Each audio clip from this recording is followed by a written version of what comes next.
Hai semuanya, berjumpa lagi dalam video kita kali ini di mana kita akan sama-sama membahas fungsi kuadrat di mana kita akan menyelesaikan nih masalah kontekstual atau soal cerita yang berhubungan dengan fungsi kuadrat yang terjadi dalam kehidupan kita sehari-hari.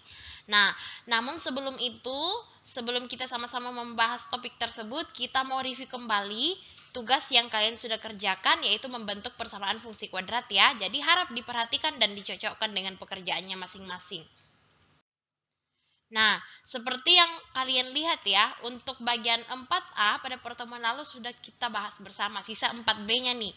Nah, untuk 4B, di situ sangat nyata terlihat ya bahwa pembuat nol fungsinya ada pada titik negatif 6 dan juga 0. Atau X sama dengan negatif 6, X sama dengan 0, tinggal kita masukkan saja ke dalam rumus fungsi fx sama dengan A dalam kurung X kurang X1 kali X kurang X2. Gantikan X1 dan X2-nya dengan negatif 6 dan 0.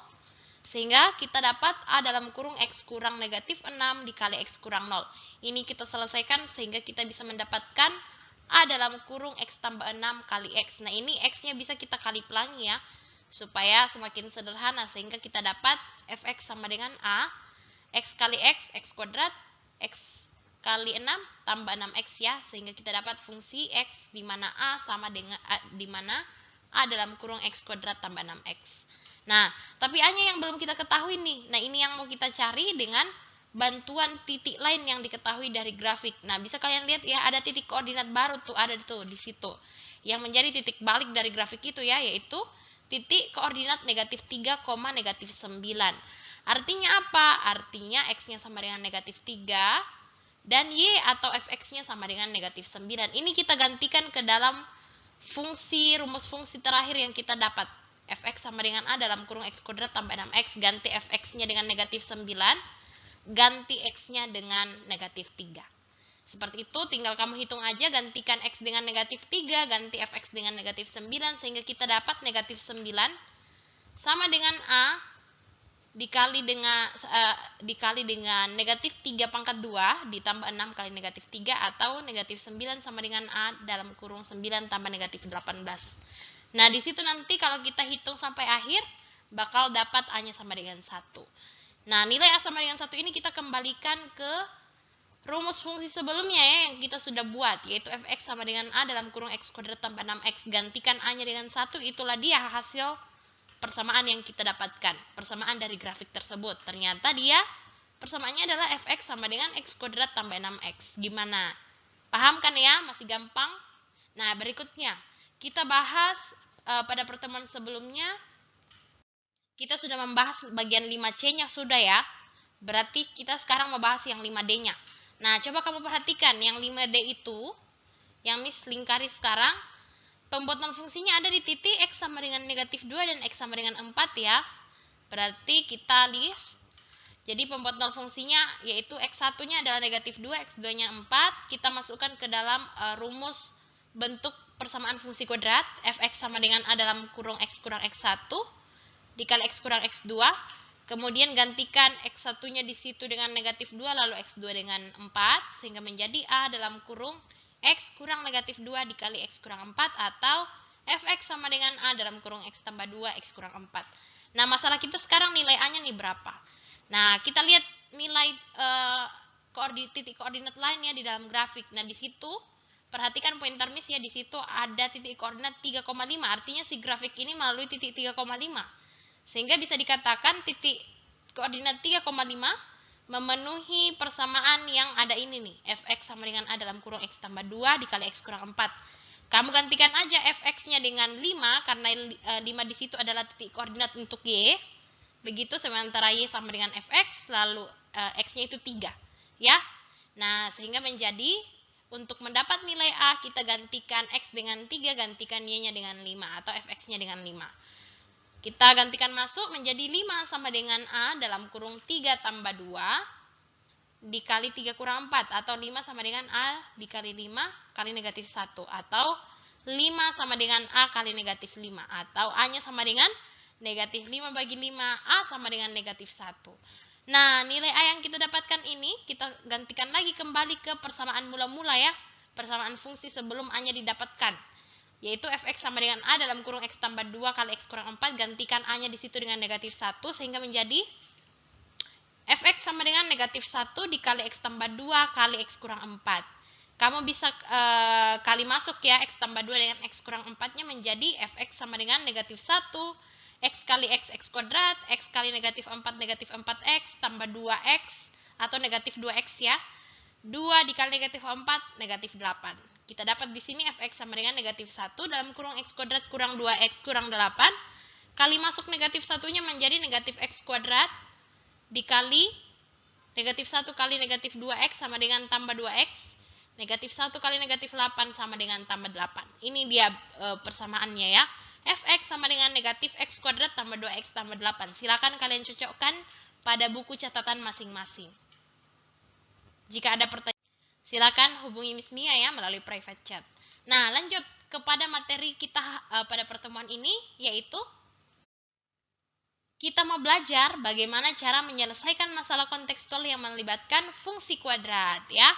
Nah, mohon diperhatikan baik-baik. Intinya bahwa fungsi kuadrat itu sangat banyak ditemui di dalam kehidupan keseharian kita ya, misalnya dalam matematika yang berkaitan dengan volume maksimum, fisika dalam kaitannya dengan gerak beraturan. Di sini kita sama-sama pastinya kalian sudah tahu lah ya dengan istilah gerak beraturan dalam fisika. Nah, di situ kan ada grafik-grafiknya ya, nah, dan bentuknya itu sama dengan grafik fungsi kuadrat. Nah, di situ diterapkan. Dalam olahraga berkaitan dengan lintasan bola pada sepak bola, coba kamu bayangkan ya, ketika orang main bola kan bolanya itu akan melambung ke udara ya, begitu ketika ditendang. Nah, itu kan polanya membentuk grafik fungsi kuadrat. Nah, di situ juga diterapkan. Ternyata lintasan bola yang terbentuk dari bola yang ditendang itu dapat dinyatakan dalam simbol matematis, yaitu menggunakan konsep fungsi kuadrat ya. Kemudian bola voli maupun tenis lapangan sama ini. Dan dalam teknik sipil, nah ini lebih ke betul-betul ke penerapannya yang sangat-sangat bermanfaat bagi kehidupan kita ya, khususnya dalam konstruksi bangunan, misalnya jembatan gantung dan juga jembatan-jembatan yang kalian lihat yang punya grafik-grafiknya itu yang punya modelnya itu kayak grafik fungsi kuadrat seperti itu. Jadi sangat banyak diterapkan dalam kehidupan kita ya. Nah, langsung Miss bakal bahas satu dua soal untuk mengantar kalian mengerjakan soal lainnya, begitu. Coba kita lihat ya. Nah, misalnya nih di buku cetak kalian masing-masing juga ada ya. Sebuah peluru ditembakkan ke atas, tinggi meter peluru setelah bergerak selama T detik dinyatakan dengan HT sama dengan 30T kurang 5T kuadrat. Yang ditanyakan, buatlah sketsa grafik Y sama dengan HT itu. Tentukan tinggi maksimum yang dicapai peluru. Lalu kemudian yang ketiga, tentukan selang waktu ketika tinggi peluru lebih dari 25 meter. Nah, kalau kita lihat-lihat di sini ada model matematis di situ ya, yaitu HT sama dengan 30T kurang 5T kuadrat. Nah, kalau kita lihat-lihat ini kan bentuknya sama seperti fungsi ya, fungsi kuadrat begitu. Di situ HT-nya itu bisa kita misalkan sebagai pembuat nol ininya ya, HT-nya itu adalah si fungsinya. Sementara si T-nya itu kita ibaratkan si X-nya itu gitu ya. Jadi T ini sama dengan X, HT ini sama dengan Fx atau Y. Seperti itu. Nah, kalau dia minta kita bikin sketsa grafiknya, otomatis kita perlu tahu dulu dong unsur-unsurnya. Apa aja unsur-unsurnya? Ada pembuat nol fungsi, ada yang namanya persamaan sumbu simetri, ada yang namanya titik potong pada sumbu X, pada sumbu Y, titik balik maksimum, minimum, nilai maksimum, dan lain sebagainya. Dan juga tabel titik koordinatnya supaya bisa kita gambar ya. Oleh karena itu kita perlu tahu dulu itu ya sebelum kita buat sketsanya. Jadi kita cari dengan cara bagaimana? Dengan cara membuat tabel terlebih dahulu tentunya. Nah, tapi kan kalau kita mau bikin tabel titik koordinatnya kan kita perlu tahu dulu ya nilai X atau T-nya itu, begitu. Jadi nanti goals-nya itu ini dalam bentuk diagram kartesius, lalu nanti sumbu yang mendatar itu adalah T detik atau pengganti X ya. Kemudian yang vertikal itu, yang berdiri ini, itu adalah fungsi dari HT itu, ketinggian per detiknya. Seperti itu ya. Nah, kita harus tahu dulu nih T-nya berapa, apa aja, kemudian bisa tahu nih HT-nya gitu, atau ketinggiannya pada detik ke-1 misalnya, ke detik kedua misalnya. Oleh karena itu tips pertama kita harus cari dulu nih pembuat nol fungsinya. Gitu ya. Nah, pembuat nol fungsi artinya apa? Fungsinya kita buat jadi nol. Artinya si HT ini bakal jadi nol. Sehingga HT sama dengan 30T kurang 5T kuadrat, ganti HT dengan 0, sehingga menjadi 0 sama dengan 30T kurang 5T kuadrat. Kalau kita lihat-lihat ini bisa kita faktorkan ya. Atau masing-masing ruas kita bisa bagi dengan 5T begitu, supaya makin sederhana. Nah, sehingga menjadi 5T kuadrat per 5T kurang 30T kurang 5T sama dengan 0 per 5T itu akan menjadi T kuadrat kurang 6T gitu. Nah, berarti kita bakal dapat T dalam kurung T kurang 6 sama dengan 0 atau T sama dengan 0, T sama dengan 6. Artinya apa? Pembuat nol fungsinya nanti berada dari rentang 0 sampai 6. Seperti itu. Nah, ini yang kita wujudkan di dalam tabel titik koordinat. Nah, di dalam tabel titik koordinat kita daftarkan T itu tadi dari 0 sampai 6 ya. 0, 1, 2, 3, 4, 5, 6 gitu. Habis itu ini ya caranya pembuat nol fungsi juga ada diterangkan di sini. Nah, kamu cari pada saat T-nya 0, HT-nya sama dengan berapa? Caranya bagaimana? Kamu tinggal substitusi aja masuk. Ganti T-nya dengan 0 pada fungsi itu. Sehingga menjadi 30 kali 0 kurang 5 kali 0 pangkat 2 ya. Hasilnya bakal 0 ya. Kalau misalnya HT-nya sama, kalau T-nya sama dengan 1, maka HT-nya berarti menjadi apa? Ganti T-nya dengan 1 menjadi sama dengan 30, ganti T-nya dengan 1, 30 kali 1 kurang 5 kali 1 kuadrat. Atau 30 kurang 5 sama dengan 25. Nah, makanya di sini HT-nya 25. Begitupun seterusnya. Cari HT-nya ketika T-nya sama dengan 2, gantikan T-nya dengan 2. Seperti ini. Sehingga kita dapat HT-nya adalah 40. Ya. Demikian juga saat T-nya sama dengan 3, maka kalau kita gantikan T-nya dengan 3 pada fungsi, dapat 45. Demikian juga yang ketika T sama dengan 4, maka HT-nya 40. Ketika T sama dengan 5, maka HT-nya 25. Ketika T-nya sama dengan 6, maka HT-nya itu 0. Nah, kalau kita lihat-lihat di sini, wah ternyata tabel titik koordinatnya sudah ada ya. Artinya titik koordinatnya sudah ada nih, tinggal kita wujudkan aja di dalam diagram kartesius. Kita masukkan di dalam diagram kartesius sehingga menjadi seperti ini ya. Di buku cetak kalian juga ada. Di situ untuk yang mendatar itu pengganti X ada T, pengganti Y ada HT ya. Jadi di sini langsung kamu masukkan titik koordinat yang tadi tuh yang kita dapatkan sebelumnya. Ketika T-nya 0, maka HT-nya 0. Ketika T-nya sama dengan 1, maka HT-nya itu 25. Ketika T-nya sama dengan 2, maka ketinggiannya itu adalah 40. Ketika T-nya sama dengan 3, maka ketinggiannya itu ada di titik 45. Ini satuannya dalam meter ya. Kemudian ketika T-nya sama dengan 4 detik, maka dia berada pada ketinggian 40 meter si peluru itu. Kemudian ketika dalam selang waktu 5 detik, maka ketinggian pelurunya akan kembali 25. Lalu pada saat detik yang ke-6, pelurunya akan kembali ke tanah. Seperti itu cara melihatnya. Nah, sehingga jika ada pertanyaan, kan kita sudah berhasil nih gambar sketsa grafiknya ya. Nah, ada pertanyaan berikutnya, berapa tinggi maksimum peluru yang dicapai pada ketinggian 45 meter? Nah, tinggal kamu lihat aja tuh di situ, nak. Pada saat mana? Ini kan lintasan peluru tuh ya. Pada ketinggian 45 meter, itu terjadi pada detik keberapa? Kamu lihat ke bawah. Oh, terjadi pada detik ketiga rupanya ya. Begitu. Atau kalau misalnya kita ditanya nih, berapa tinggi maksimum dari lintasan peluru tersebut, atau peluru akan mencapai ketinggian maksimum berapa gitu. Nah, kamu lihat di sini di titik puncaknya berarti ya, atau nilai maksimalnya yaitu 45 meter ketinggiannya. Tinggi maksimum yang dapat dicapai peluru adalah 45 meter. Demikian kalau misalnya kita juga ditanya peluru pada detik selang waktu berapa peluru ini mencapai ketinggian lebih dari 25. Kamu lihat ketinggian 25 meter kan di sini artinya ya. Nah, itu terjadi pada saat apa? Pada detik ke-1 sampai kembali lagi ke 25 meter pada detik ke-5. Jadi dari detik ke-1 sampai detik ke-5. Nah, misalnya kita juga ditanya nih, berapakah selang waktu yang dibutuhkan oleh peluru tersebut untuk mencapai ketinggian lebih dari 40 meter? Berarti kalau lebih dari 40 meter tuh yang mana tuh 40 meter? Oh, di sini ya.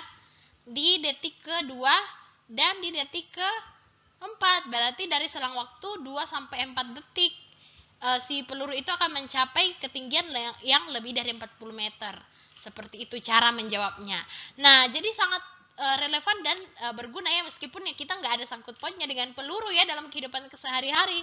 Cuma ya ketika mungkin kita main bola kan sistemnya sama seperti ini, atau hal-hal lain, atau nanti ketika kalian nanti udah dewasa, udah dapat kerjaan, mungkin kalian ada yang tertarik dalam dunia matematika begitu ya, penerapan matematika seperti di dunia teknik-teknik. Nah, yang kayak gini dibutuhkan seperti itu. Nah, jika ada pertanyaan silakan private chat Miss Mia ya. Nah, lanjut. Misalnya nih ada soal lagi, sebuah persegi panjang berukuran panjang X cm dan lebar 5 kurang X cm.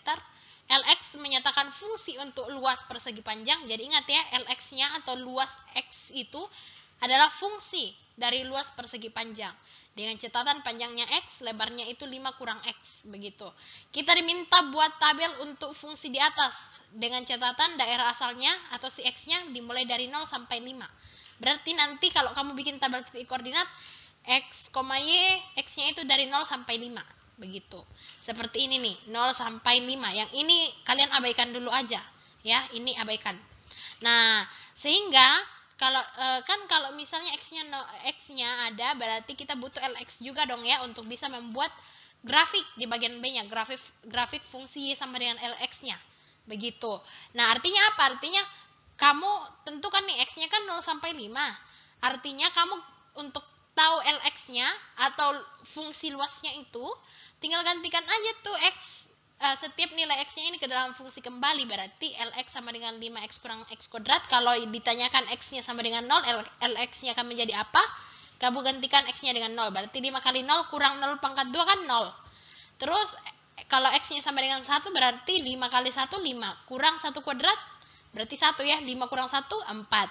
Begitu. Demikian pun seterusnya, sehingga kita udah punya pasangan berurutan X, Lx ya, yang menjadi titik koordinat. Nah, setelah titik koordinatnya jadi, kita bisa masuk ke langkah berikutnya, buat grafik. Nah, kita buat grafiknya. Ini dia grafiknya. Kamu masukkan satu-satu nilainya. Kemudian yang ditanyakan dari soal apa? Nah, kamu tinggal jawab saja. Ini pun ada di buku paketmu ya. Caranya sama seperti yang tadi. Tinggal kamu lihat aja setiap unsur-unsurnya di situ. Seperti itu. Nah, untuk supaya kamu makin paham bagaimana cara menerapkan konsep fungsi kuadrat ini, silakan kamu kerjakan. Coba kamu buka buku paketmu di halaman 103. Perhatikan nomor 3 dan 4 di buku Erlangga 3A ya. Kamu belajar mandiri, kerjakan 2 nomor itu, nanti kita bahas di sesi sinkronus 1 nomornya. Begitu ya. Nah, kalau misalnya ada yang nggak punya buku cetak nih, di sini Miss perlihatkan nih soalnya. Nah, ini dia soalnya, kerjakan soal berikut di soal nomor 3 dan 4 ya di buku cetakmu halaman 103. Seorang pemain sepak bola menendang bola. Nah, ini yang satunya ini sebuah roket diluncurkan vertikal ke atas dan sebagainya. Nah, silakan kalian jawab dulu mulai dari nomor 3 lalu nomor 4. Kemudian nanti disubmit di assignment yang ada ya. Seperti itu. Nah, kemudian yang terakhir Miss mau umumkan nih. Pertemuan depan, pada pertemuan yang ke-21 ya, ternyata sudah tak terasa nih udah pertemuan 21 aja. Proyek sumatif akan dimulai. Jangan lupa persiapkan diri dan belajar baik-baik. Begitu. Topiknya apa, Miss? Topiknya ya, apa yang kita pelajari selama ini? Untuk fungsi kuadrat ya, yaitu menentukan unsur-unsurnya, membuat tabel titik koordinatnya, juga membuat grafiknya. Lalu bagaimana menyelesaikan soal cerita. Jadi itu kisi-kisinya. Jadi silakan kalian belajar mandiri. Dan juga kalau ada hal yang kalian bingungkan, jangan sungkan untuk private chat Miss Mia. Nah, mungkin itu yang bisa Miss sampaikan ya pada video kali ini. Terima kasih sudah mendengarkan dengan baik dan sudah mau belajar. Selamat mengerjakan tugas asinkronusnya. Jika ada pertanyaan, silakan hubungi Miss Mia. Thank you semuanya. Selamat belajar, selamat mengerjakan tugas. God bless.